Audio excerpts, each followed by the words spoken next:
Today we're going to play around with a couple fun features that you could do with your NES SNES Classic, such as Rewind and Turbo Fire. Right now I'm going to load, how about we take one of the hardest NES games ever, unreleased in the United States, called Holy Diver, made by none other than the great company Irem, the king of arcade games. And this game is incredibly difficult, but if you use Turbo Fire, it is not so difficult.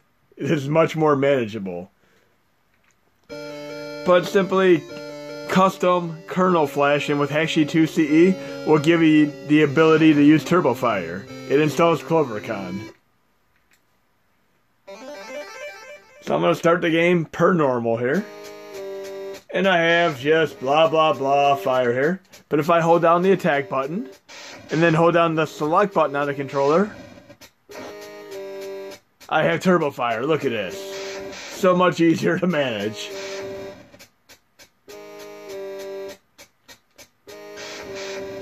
Awesome. So much more manageable getting through an incredibly difficult game that this is.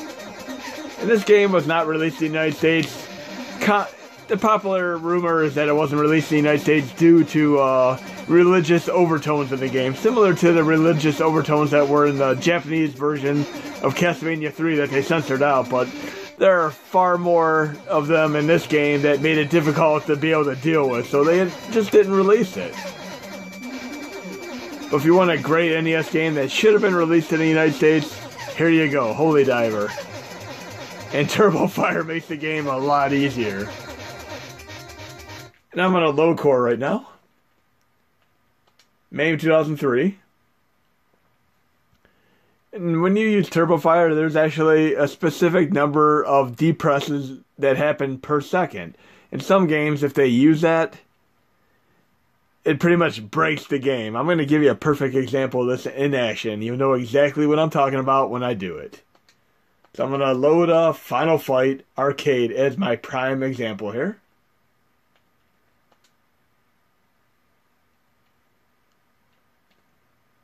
And I'm not using the Sega CD samples right now. I'm just doing the test video right here.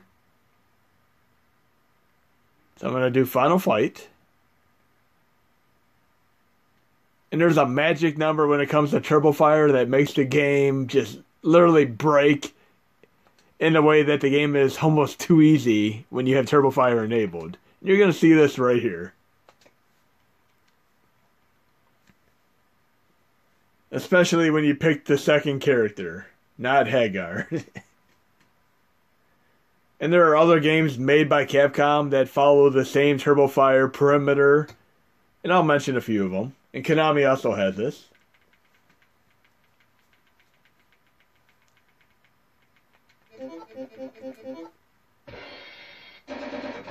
So we'll pick Guy as my character here.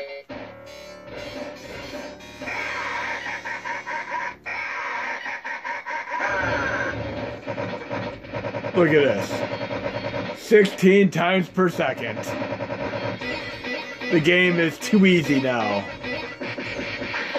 The enemies have no chance against me. Literally, no chance.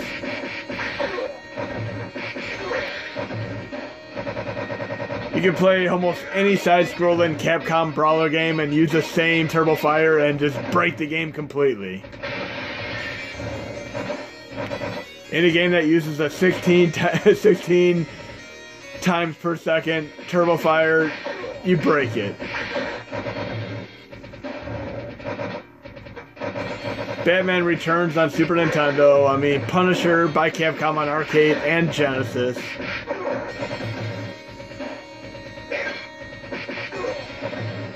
Now we'll put it back to normal speed here. I'm going to hold down the select button.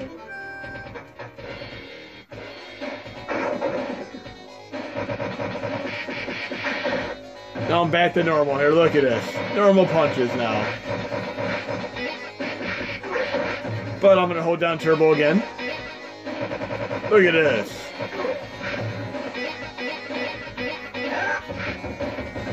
This is actually pretty helpful in a game like Battletoads as well. But it works the best in these Capcom side-scrolling brawl games such as Final Fight, and Punisher. I mean, it works so awesome in these games. And Batman Returns by Konami for Super Nintendo also does this. Now we're going to try something else out. There's a really, really cool gimmick you can do with Rewind. I'm going to load another arcade game here. Low content, Start Directory Dummy. And there are a couple interesting things you could do with MAME 2003, particularly. One is load save states. Save states do not work properly due to EEPROM save issues. But if you try to load a save state, regardless, it's pretty funny what happens sometimes. We're going to do two little things here. I'm going to load a random MAME game here. Not really random because I already know which game I want to load. But we're going to do a little nifty rewind trick with it.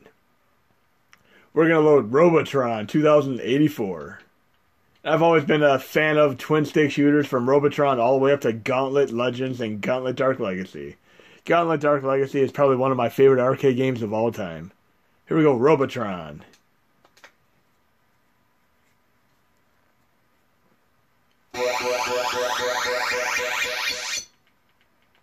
Can't go wrong with this game, and Berserk is another game very similar to this.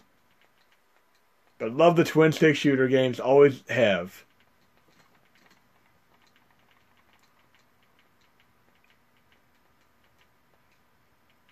A lot of these games, when you first play them, you have the factory settings restored and such. You can just simply restart, and you'll bypass that.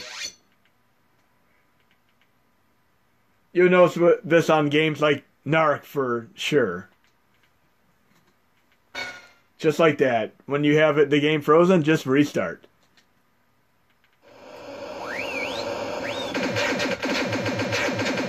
Now watch this. I'm going to go into frame throttle here. This is what you want to do if you're going to do rewind. Enable it. Then I'm going to go into input. Input hotkey binds. And if you plan on doing this with Super Nintendo, the 2005 SNES 9X core works the best for rewind. If you do it on 2010 or 2016, it'll be much more laggy. So remember 2005 if you want to do it on Super Nintendo. But I'm going to rewind. I'm going to program it to the L2 key.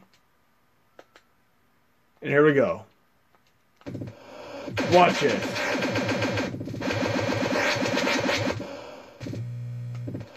How cool is that?